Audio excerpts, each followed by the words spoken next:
ನಿನಗೆ ಭಯವಾಗಲಿಲ್ವೇನ? ಈಶ್ವರನ್ನು ಕಂಡು ನನಗೆ ನಮ್ಮಲ್ಲಿ ಇದಕ್ಕಿಂತ ದೊಡ್ಡ ಸೇನೆ ಉಂಟು. ಯಾರು ನೀನು? ಯಾರನ್ನು ಕಾಣಬೇಕಿತ್ತು? ಇಲ್ಲಿ ಅಜೀರ್ಣ ಅಂದ್ರೆ ಯಾರು? ತಿಂದದ್ದು ಹೆಚ್ಚಾಗಿರ್ಬೇಕು, ನಿನ್ನ ಹೊಟ್ಟೆ ನೋಡ ಗೊತ್ತಾಗ್ತದೆ. ಅಜೀರ್ಣ ತಿಂದು ಹೊತ್ತು ಬಂದದಲ್ಲ, ಅಜೀರ್ಣ ಹೆಸರು ಅರ್ಜುನ. ಅರ್ಜುನ ಅರ್ಜುನ ಅಂದ್ರೆ ಇದು BMS ಅಂದ್ರೆ ಯಾರು? ಏನು ಅಂತ ಹೇಳಿಕ್ಕಿಲ್ಲ. BMS ಅಂತ ಅಲ್ಲ, ನಿನಗೆ ಆ ಹೆಸರು ಹೇಳಿದವರು ಯಾರು? ಅದು ನಮ್ಮ ಅವರು ಹೇಳಿದ್ದು ತಪ್ಪು ಅಲ್ಲ, ನಿನ್ನ ನಾಲಿಗೆಯಿಂದ ಹೊರ ಬಂದ ಶಬ್ದ ತಪ್ಪು. ಹೆಸರು ಹಾಗೆ ಉಂಟು. ಬೇಬಸ್ಸು. ಬೇಬಸ್ಸು. ನಾನೇ. ಕುಂತಿ ಪುತ್ರ ಅಂದ್ರೆ ಯಾರು? ನಾನೇ ಕುಂತಿಯ ಮಗ. ಕುಂತಿಯ ಕುಂತಿ ದೇವಿ. ಕುಂತಿ ದೇವಿ. ಹೌದು. ಧನಂಜಯ ಕುಮಾರ್. ಕುಮಾರ ಧನಂಜಯ. ಧನಂಜಯ ಅಂದ್ರೆ ಅರ್ಜುನ ಅಂದ್ರೆ ನಾನೇ. ನಿನ್ನ ಕೆಲಸ ವಿಖ್ಯಾತ ಗಲಿಮಾತ ದಜನಾಮಧಾರಿ ಕಾಣಗವ ಬಿಟ್ಟೋಡು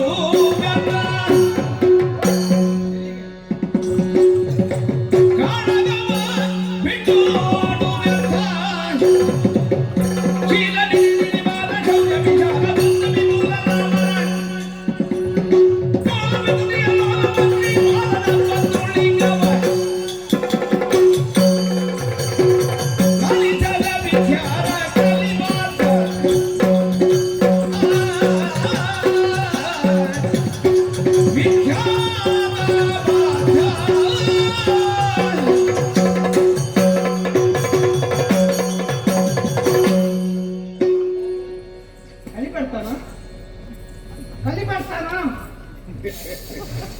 ಏನೋ ನಿನಗೆ ಆಗಿದೆ, ಆದ ಕಾರಣ ಹೀಗೆ ಮಾಡ್ತಾ ಇದ್ದೆ. ಹೆಸರು ಕಲಿಪಾರ್ಥ. ಕಲಿಪಾರ್ಥ ಅಲ್ಲ, ಇಷ್ಟು ಹೆಸರು ನಿನಗೊಬ್ಬನಿಗೆ ಇದ್ರೆ ಇನ್ನು ಮುಂದಿನ ಮಕ್ಕಳಿಗೆ ಹೆಸರು ಉಂಟ ಮಾರೆ? ಹೆಸರು ಗಳಿಸಿದ್ದು ನಾನು. ಗಳಿಸಿದ್ದು ಕೊಟ್ಟದ್ದು. ನಾನು ಇಲ್ಲಿಂದ ಬಂದವ. ಯಾರು ನನ್ನನ್ನು ಕಳಿಸಿಕೊಟ್ರು? ಹೆಸರೇನು? ನಮ್ಮ ಒಡೆಯ. ಕಳಿಸಿಕೊಟ್ಟವ ಯಾರು? ಭೋಜನನ ಕೂಟ. ಏನು? ಭೋಜನನ ಕೂಟ. ಭೋಜನ. ಭೋಜನ ಆ ಕೂಟದಲ್ಲಿ ನೀನು ಪಾಲ್ಗೊಂಡಿದ್ಯಾ? ಅದಲ್ಲ ನಮ್ಮ ಊರಿನ ಹೆಸರು. ಭೋಜಕೂಟ. ಭೋಜಕೂಟ. ಭೋಜಕೂಟದ ಅರಸ. ಅವನ ಹೆಸರು ಡುಂಡುಂಬಿ. ಏನು? ಡುಂಡುಂಬಿ. ಶಬ್ದ ಆಗ್ತದ? ಹೆಸರು ಅದು ನಾವು ಕೇಳಿದ್ದು ಬೇರೆ. ದುಂದುಭಿ. ದುಂದುಭಿ ಅದೇ ನನ್ನ ಗೊತ್ತಿಲ್ಲ, ನಿಮ್ಗೆ ಗೊತ್ತಿಲ್ಲ ಅಂತ ನೋಡಿದ್ದು. ಇದು ನಿಮ್ಮ ಒಂದು ಕುದುರೆ ಇತ್ತಲ್ಲ ಪೂಜಿಸಿ ಬಿಟ್ಟದ್ದು. ಹೌದು, ಅದನ್ನು ನಮ್ಮ ಯಾರು ಕಟ್ಟಿದ್ರೆ. ಏನು ಕಟ್ಟಿದ್ದಾರೆ? ಕಟ್ಟಿದ ಕುದುರೆ ಈಗ ನಮ್ಮಲ್ಲಿ ಉಂಟು. ಅದನ್ನು ಬಿಡಿಸಿಕೊಂಡು ಹೋಗ್ಲಿಕ್ಕೆ ನೀವು ಬಂದವರು ಅಂತ ಗೊತ್ತಾಯ್ತು. ನೋಡಿ, ನಮ್ಮಲ್ಲಿ ತುಂಬಾ ಸೇನೆ ಉಂಟು, ನಿಮ್ಮಲ್ಲಿ ಸ್ವಲ್ಪ ಸೇನೆ ಇರುವುದು. ಬೇಡ ನಿಮಗೆ ಗರಿಗರಿ. ನಮ್ಮಲ್ಲಿ ನಮ್ಮಲ್ಲಿ ನೀವು ಯುದ್ಧಕ್ಕೆ ಬರುವುದು, ನಿಮ್ಮಮ್ಮರನ್ನು ನಮ್ಮಮ್ಮರು ಕೊಲ್ಲುವುದು. ಮಾತಾಡ್ಬೇಡಿ, ಊರಿಗೆ ಬಂದಾಗ ಹೊಡಿತಿದ್ದೀನಿ. ಮತ್ತೆ ನೀವು ಸುಮ್ಮನೆ ಸಾಧಾರಣಕ್ಕೆ ಸಾಯುವುದು, ಇದೆಲ್ಲ ನಮಗೆ ಒಳ್ಳೆದಾಗುದಿಲ್ಲ. ಆದ್ರಿಂದ ನಮ್ಮ ರಾಯರು ಹೇಳಿದ್ದಾರೆ, ಒಂದು ಅಲ್ಲಿ ಅದೊಂದು ಸಂತಾನ ಮಾಡಿ. ಮೊದಲೆಲ್ಲ ಅದೇ ಮಾಡುದ ನೀನು? ನನ್ನ ಅದಕ್ಕೆ ಇರುವುದು. ಹೌದಾ? ನಿನ್ನ ಹೆಸರೇನು ಅಂತ ಗೊತ್ತಾಗಲಿಲ್ಲ. ತೀಕ್ಷ್ಣಮತಿ. ಏನು? ತೀಕ್ಷ್ಣಮತಿ. ಅಷ್ಟು ತೀಕ್ಷ್ಣ ಇದೆ ನಿನ್ನ ಮತಿ? ಹೌದೌದೌದು. ನಮ್ಮ ಅಪ್ಪ ರವಿ ಅಪ್ಪ ಅವರ ಮಗ ನಾನು. ಈಗ ಬಂದಿದೆ. ನಮ್ಮ ರಾಯರ ಬಗ್ಗೆ ನಿಮ್ಗೆ ಗೊತ್ತಿಲ್ಲ. ಅವರಿಗೆ 300 ತಲೆ. ಮತ್ತೆ ಅವರಿಗೆ ತಲೆ ಒಳಗೆ ಮೆದುಳು ಉಂಟ. ಮೆದುಳು ಉಂಟು. ಎಷ್ಟು? 300 ತಲೆ. ಎಷ್ಟು ಬೆಲೆ? ಮೆದುಳು 300 30,000 ಕೈ. 100,000 ಕೈ ಕೇಳುತ್ತೀಗ. ನಾನು ನಿಮಗೆ ಗೊತ್ತಿದ್ದೇನೆ ಅಂತ ನೋಡಿ. 30 ಯಾವಾಗ? ಅದು ಲೆಕ್ಕ ಮಾಡುವಾಗ ತಪ್ಪದೆ ಅಷ್ಟು ಕೈಯ ಅದು ಎಲ್ಲಿ ಕೈಯಲ್ಲ ಎಲ್ಲಿ ಉಂಟು ನನಗೆ ಗೊತ್ತಿಲ್ಲ. ಕಚ್ಚಿ ಬಂದು ಅದು ಅವರ ಕೈ ಹಾಗೆ. ಆದ್ರಿಂದ ಯುದ್ಧ ಬೇಡ, ಸುಮ್ಮನೆ ನೀವು ಹಿಂದೆ ಕುದುರೆಯನ್ನು ಬಿಟ್ಟು ಹಿಂದೆ ಹೆದರಿಸ್ತೇನೆ.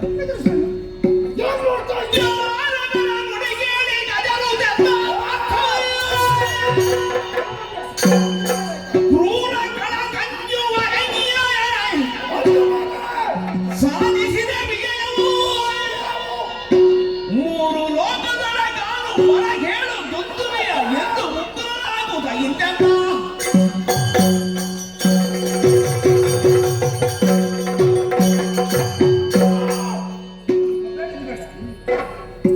ಪಾರ್ಥ ಯುದ್ಧಕ್ಕೆ ಯಾವ ಸಂದರ್ಭದಲ್ಲೂ ಅಂಜೋನಲ್ಲ ಅಳುಕೋನಲ್ಲ.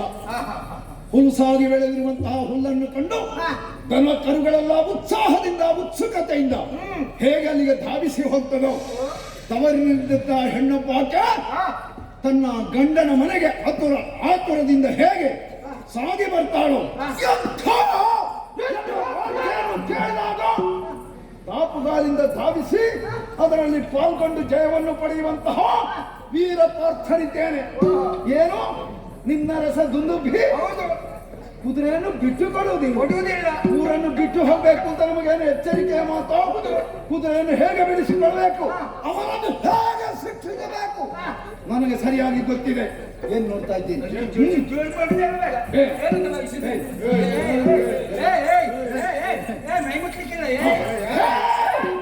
ಕುದುರೆಯನ್ನು ಬಿಟ್ಟು ಕೊಡದೇ ಇದ್ರೆ ಅವನನ್ನು ಯುದ್ಧದಲ್ಲಿ ಸೋಲಿಸಿ ಕುದುರೆಯನ್ನು ಬಿಡಿಸಿಕೊಂಡು ಬರ್ತೇವೆ.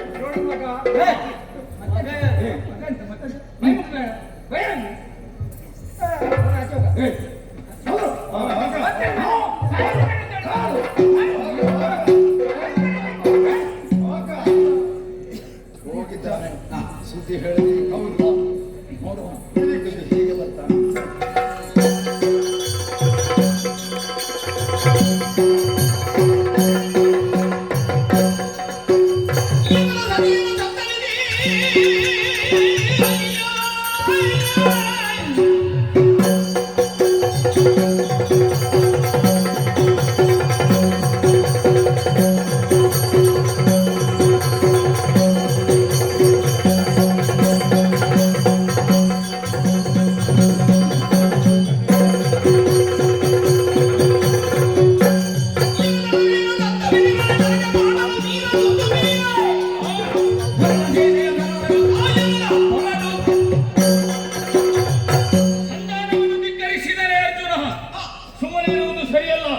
ಸೇನಾ ಸಮೇತನಾಗಿ ಯುದ್ಧಕ್ಕೆ ಇದಿರಾಗಿದ್ದೇನೆ.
ನಾವು ಸಾರಸ್ವತ ಪಟ್ಟಣವನ್ನು ಉತ್ತರಿಸಿ ಹಬ್ಬ ಕಾಣಿಕೆಯನ್ನು ಸಂಗ್ರಹಿಸಿಕೊಂಡ ಮುಂದೆ ಬಂದವರು.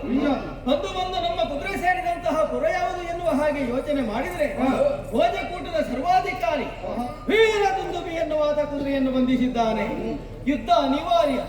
ಯುದ್ಧದ ಸಿದ್ಧತೆಯಲ್ಲಿ ನಾವೆಲ್ಲವರು ಇರುವಂತಹ ಕಾಲಕ್ಕೆ ನೋಡಿದ್ದೀರಾ ಮುಂದೆ ಹಾಗೊಮ್ಮೆ ಗೋರ್ಧರವ ರೀತಿಯಲ್ಲಿ ಬರುತ್ತಾ ಇದೆ.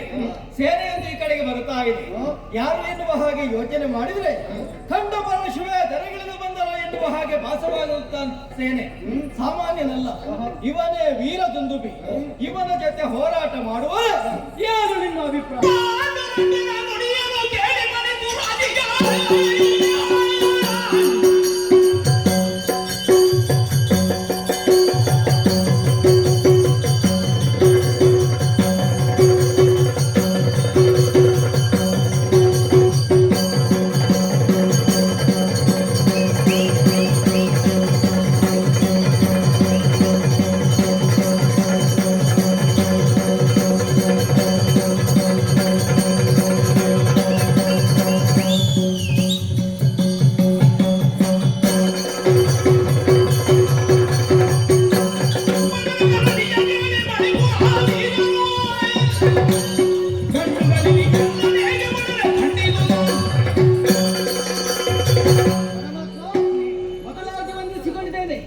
ನಿಮ್ಮ ಆಶೀರ್ವಾದದ ಜೊತೆಗೆ ಬರುವಂತಹ ಪಟುವಟನನ್ನು ಗೆದ್ದು ಕಪ್ಪವನ್ನು ಸಂಗ್ರಹಣೆ ನಾನು ಮಾಡ್ತೇನೆ.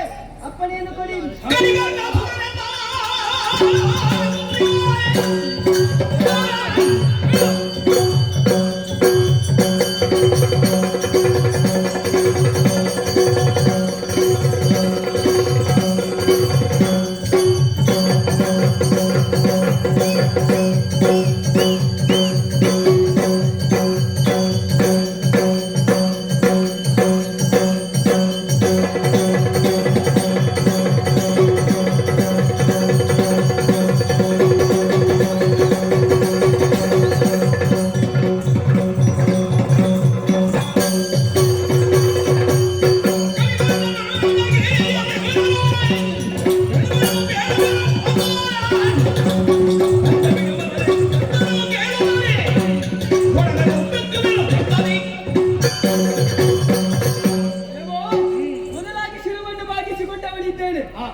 ಹಸ್ತಿನೆಯಿಂದ ಮೊದಲುಗೊಂಡಂತಹ ನಮ್ಮ ಯಾಗದ ಕುದುರೆ ಅದೆಷ್ಟೋ ಪುರವನ್ನು ಸೇರಿಕೊಂಡಿದೆ.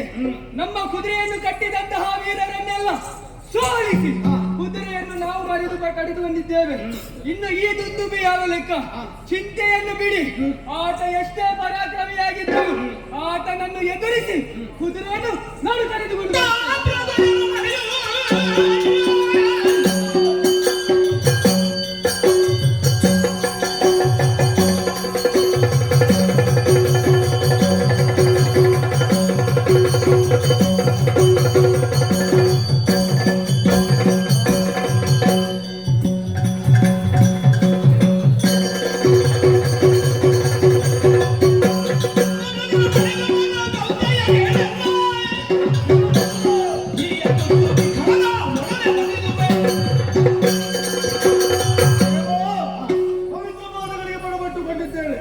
ನಿನ್ನ ಕೃಪಾಕಟಾಕ್ಷಿ ಇರುವಲ್ಲಿವರೆಗೆ ನಮಗೆ ಸೋಲೆನ್ನುವುದು ಬರೋದಕ್ಕೆ ಸಾಧ್ಯವೇ ಇಲ್ಲ. ಬಂದಂತಹ ದುಂದುಬಿ ಎಷ್ಟೇ ವೀರನಾಗಿರಲಿ ಧೀರನಾಗಿರಲಿ ಅಥವಾ ವರಪರಾನ್ವಿತನಾಗಿರಲಿ ಆತನನ್ನು ಮಾಡಿ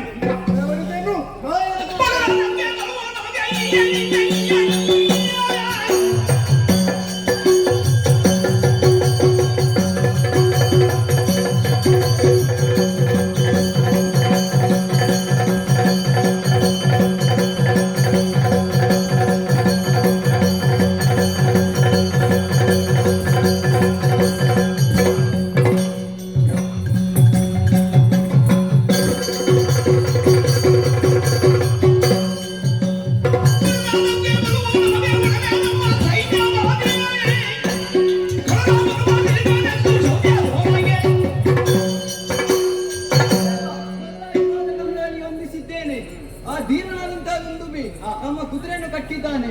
ಕಟ್ಟಿದಂತ ಕುದುರೆಯನ್ನು ಕಪ್ಪು ಸಮೇತ ಒಪ್ಪಿಸುತ್ತೇನೆ.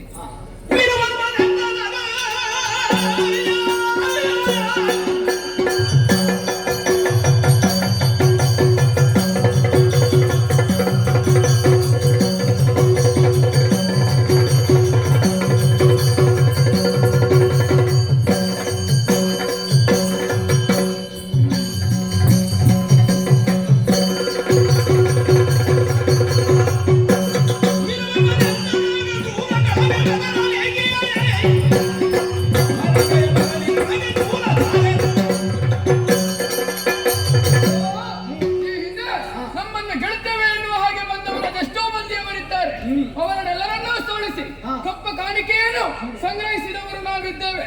ಇನ್ನಿಷ್ಟಿರುವಾಗ ಇಂದು ಬಂದವ ಯಾವ ಲೆಕ್ಕ ಒಂದು ಅಪ್ಪನೆಯನ್ನು ಕರುಹಿಸಿದನೆ.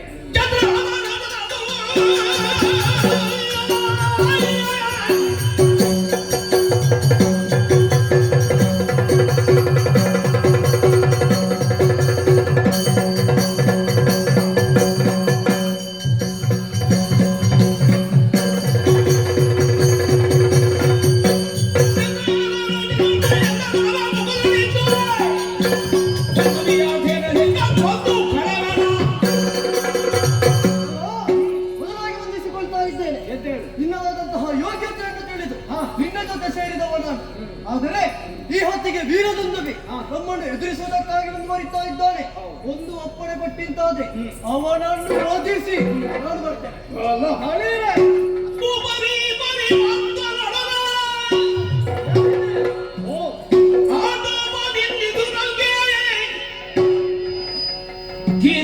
ರಾಮಕೃಷ್ಣನು ಕೋಣೆಯಂದರು ಜವಾನಿ ರಚಿದುದಲ್ಲಿ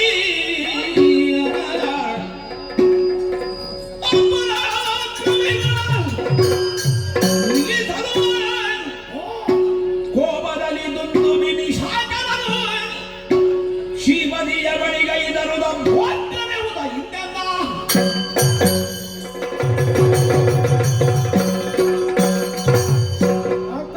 ದೇವ ಕೇಳಿದೆಯ ವೀರರ ನುಡಿಗಳನ್ನು. ಮತ್ತು ಭಕ್ತರು ಆಡಿದಂತೆ ಮಾಡಿ ತೋರಿಸಿಕೊಟ್ಟಾರು ಎನ್ನುವಂತಹ ಪೂರ್ಣ ಭರವಸೆ ನನಗಿದೆ. ಅಲ್ವಾ? ಇಂತಹ ಅಪ್ರತಿಮ ಸಾಹಸಿಗಳು ನಮ್ಮ ಜೊತೆ ಇರುವಾಗ ಚಿಂತೆ ಏಕೆ? ಹಾಗಿರುವಾಗ ತಡ ಮಾಡುವುದಲ್ಲ, ಹಂಸಾಕೃತಿಯಲ್ಲಿ ಸೇನೆಯನ್ನು ನಿಲ್ಲಿಸಿ ಸರಿ. ಶತ್ರುಗಳಿಗೆ ಭೇದಿಸುವುದಕ್ಕೆ ಅಗತ್ಯವಾಗಲಿ ಅಭೇದ್ಯವಾಗಲಿ.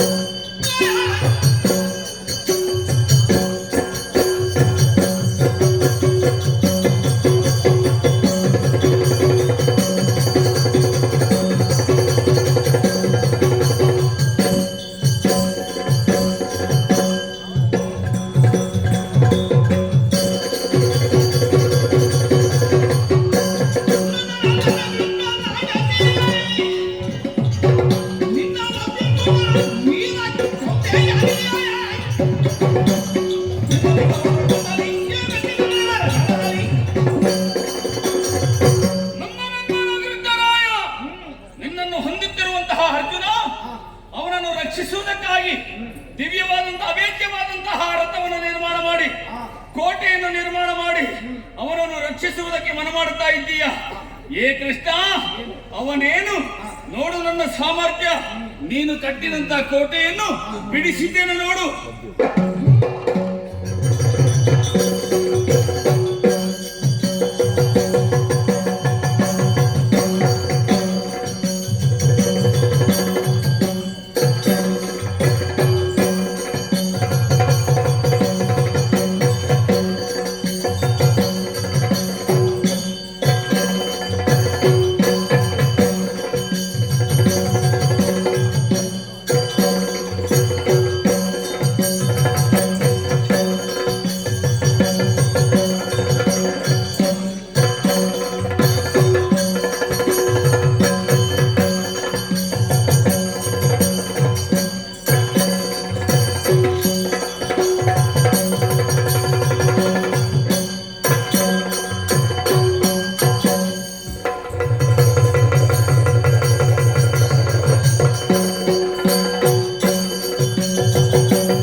ಕುದುರೆಯನ್ನು ಬಂಧಿಸಿದೆಯಾ? ನಾವೇ ಕಾಮದಿಂದ ಬಿಟ್ಟು ಕೊಟ್ಟರೆ ಆಯ್ತು. ಏನ್ ಮಾಡ್ತೀವಿ? ಇಲ್ಲವಂತ